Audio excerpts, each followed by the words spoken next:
Guys কি খবৰ আপোনালোকৰ তো আজি যাই আছোঁ আমি বগৰী পাৰিবলৈ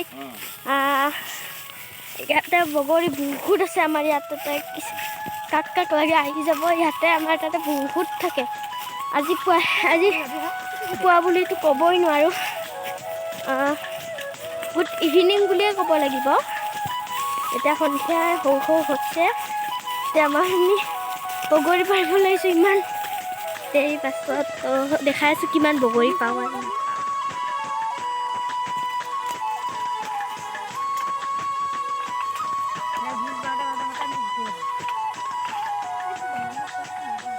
তেলত হৈ গ'ল এতিয়া বহুত পাৰিলোঁ এয়া হৈছে বহুত পাৰিলোঁ এতিয়া আগত যাওঁ আগত আৰু বহুত পাৰোঁ হা ঠিক আছে।